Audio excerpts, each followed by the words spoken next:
Hello प्यारे साथियों, नमस्कार। स्वागत है आप सभी लोगों का अपना प्यारा सा परिवार मैट्रिक बोर्ड वाल्स में। मैं कुंदन कुमार आप सभी लोगों के सामने लेकर आया हूँ हिंदी का मस्ट पावरफुल क्लासेस, जिसमें मैं आपको चैप्टर वाइज लेखक परिचय, कहानी, ऑब्जेक्टिव, सब्जेक्टिव हर चीज़ का खल्लास करने वाला हूँ। तो क्लास को शुरू करने से पहले मैं आप सभी लोगों से आग्रह और अनुरोध करना चाहूँगा कि प्लीज़ इस वीडियो को लाइक कर दें, अपने दोस्तों में शेयर कर दें और पहली बार आए हैं तो इस चैनल से जुड़ जाए। कहने का मतलब सब्सक्राइब कर दें। प्यारे साथियों, मैं वर्णिका को कुछ दिन बाद स्टार्ट करूँगा, लेकिन मैं सोच रहा हूँ कि गोदली में लगभग 24 चैप्टर हैं, 24 चैप्टर गोदली में हैं, तो उसे मैं ख़त्म कर दूँ, उसके बाद ही वर्णिका स्टार्ट करूँ। तो गोदली का पहला चैप्टर है जिसका नाम है श्रम विभाजन एवं जाति प्रथा, यानी श्रम विभाजन व जाति प्रथा, जिसका लेखक डॉक्टर भीमराव अंबेडकर जी। कौन है? डॉक्टर भीमराव अंबेडकर जी। श्रम विभाजन और जाति प्रथा के लेखक डॉक्टर भीमराव अंबेडकर जी है। समझिएगा, इस चैप्टर का नाम यदि समझ जाते हैं तो पूरा कहानी याद हो जाएगा। श्रम विभाजन, श्रम यानी श्रमिक, मजदूर, लेबर, नौकर, समझ गए। श्रम विभाजन, श्रम यानी लेबर को क्या कर दिया? बांट दिया कि तू ये कर, तू वो कर, तू वो कर, मतलब कि तू कुछ भी काम कर। जैसे मान के चलो कि टीचर को काम है पढ़ाना, वकील को काम है कोर्ट में रहना, जज को काम है फैसला सुनाना, डॉक्टर को काम है रोगी को इलाज करना, दर्जी को काम है सिलाई करना। समझ गया ना? तो श्रम को क्या कर दिया गया? विभाजन कर दिया गया। और किस आधार पे? जाति प्रथा के आधार पे। किस आधार पे? जाति प्रथा के आधार पे। तो समझ गए ना? कहने का मतलब इस चैप्टर में हमें सिर्फ और सिर्फ श्रम विभाजन और जाति प्रथा यानी जात के आधार पे काम जो बांटा गया है, इसके बारे में पढ़ना है कि ये काम जो बांटा गया ये सही है या गलत है। समझ गए ना? तो इसके बारे में हमें पढ़ना है। तो हम देख लेते हैं लेखक परिचय। अगले वीडियो में मैं आपको कहानी सुनाऊंगा और अगले वीडियो में ऑब्जेक्टिव सब्जेक्टिव, यानी एक चैप्टर से मैं आपको 3 वीडियो दूंगा और 3 वीडियो यदि आप देख लेते हैं तो मैं आप सभी लोगों के साथ 100% कहूँगा कि अदर किसी भी वीडियो को देखने की ज़रूरत है नहीं। जो मैंने लेखक परिचय अभी बताऊंगा ये देखते रहिएगा बस। श्रम विभाजन और जाति प्रथा के लेखक कौन है?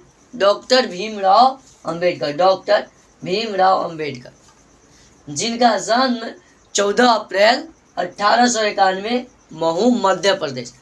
कहीं कहीं मीहू भी लिखल रहेगा, कहीं कहीं मीहू या महू, बात एक ही तो नहीं है, लेकिन अर्थ एक ही निकलता है, मीहू या महू मध्य प्रदेश। समझ गए?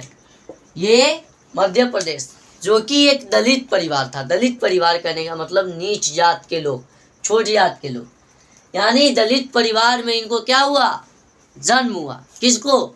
डॉक्टर भीमराव अंबेडकर जी को। और पढ़ने के लिए ये कहाँ गए? अमेरिका व इंग्लैंड गए। पढ़ने के लिए कहाँ गए?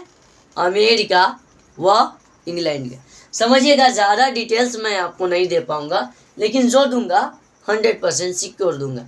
देखिएगा, और ये स्वदेश में भी, ये तो विदेश में पढ़ने गए, लेकिन उसके अलावा स्वदेश में भी ये कुछ समय तक वकालत की कार्य किया, यानी ये एडवोकेट भी रह चुके हैं, वकील भी रह चुके हैं। लेकिन इनके बारे में प्रमुख जीवनी में 2-3 ऐसे व्यक्ति थे जिनसे ये पूरा जीवन प्रभावित हुए, और वो 2-3 व्यक्ति से इनका जीवन ही बदल गया, यानी पूरा प्रभाव पड़ गया। जिसमें सबसे पहला व्यक्ति बुद्ध, दूसरा कबीर और तीसरा ज्योतिबा फुले। ऑब्जेक्टिव एग्जाम में हजारों बार यानी अनगिनत बार क्रिएट हो चुका है कि डॉक्टर अंबेडकर की जीवनी जो है यानी प्रभावित व्यक्ति कौन थे, तो बुद्ध कबीर और ज्योतिबा फुले। बुद्ध कबीर और ज्योतिबा फुले और लास्ट में रहेगा इनमें सभी। इनके प्रमुख अन्य नाम भी है बाबा साहब, संविधान जनक और संविधान निर्माता। इनकी रचना जो है 2-3 ही है जो कि बार बार पूछे जाता है। द कास्ट इन इंडिया यानी the caste in India, their mechanism, Buddha and his Dhamma. उसके बाद है annihilation of caste. Annihilation of caste का रूपांतरण जो है हिंदी में ललाई सिंह यादव ने किया था। ललाई सिंह यादव ने किया था। द एनिहिलेशन ऑफ कास्ट का रूपांतरण हिंदी में ललाई सिंह यादव किए थे। इनका संपूर्ण वांग्मय जो है 21 खंडों में क्या किया गया है, प्रकाशित किया गया है। क्या किया गया है, प्रकाशित किया गया। तो ये लेखक परिचय के बारे में था।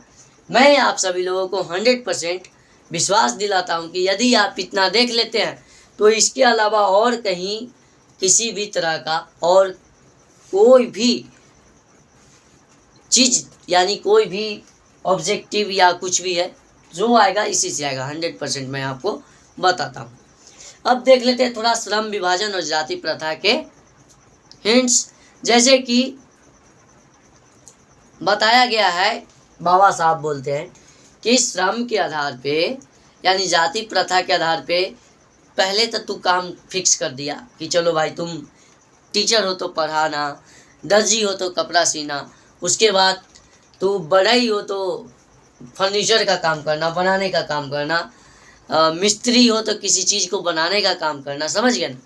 लेकिन जात के आधार पे ये काम मत करो, बिल्कुल सही नहीं है इनका मानना है।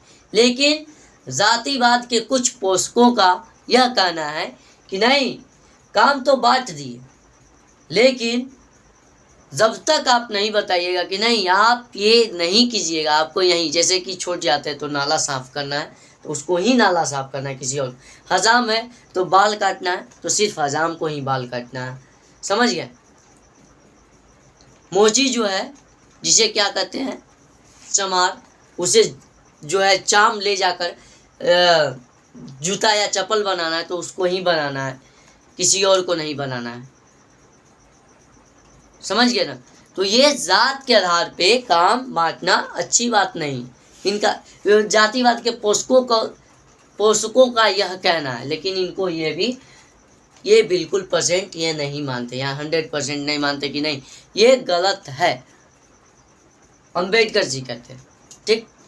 उसके बाद ये भी कहते हैं कि यदि आप ज़बरदस्ती करके उसे काम फिक्स कर देते हैं, बांट देते हैं, तो वो काम को टालू भाव से करने लगता है, जो कि आर्थिक पहलुओं से बिल्कुल हानिकारक है। अब मान के चलिए कि टालू भाव से कोई काम करेगा तो सही पैसा नहीं कमा पाएगा सही से, क्योंकि अच्छा काम करेगा ही नहीं तो अच्छा पैसा कौन देगा।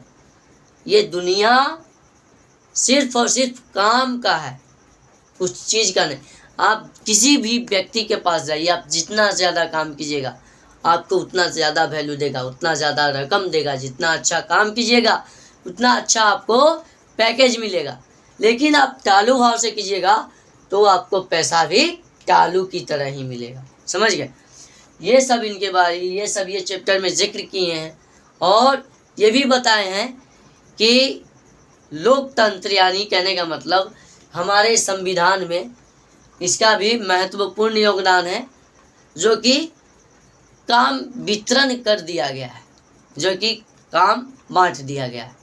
तो ये सब था ये सब के बारे में।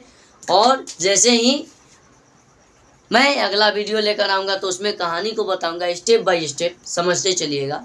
और इससे आगे वाले वीडियो में मैं आपको ऑब्जेक्टिव के साथ साथ सब्जेक्टिव कराकर चैप्टर को समाप्त करूँगा। तो पहली बार आप आए हैं तो मैं आप सभी लोगों से आग्रह करूँगा कि प्लीज़ चैनल को सब्सक्राइब कीजिए। और मैं 100% उम्मीद करता हूँ कि मेरा यह कोशिश आप सभी लोगों को समझ में आया होगा। तब तक के bye, take care, love you.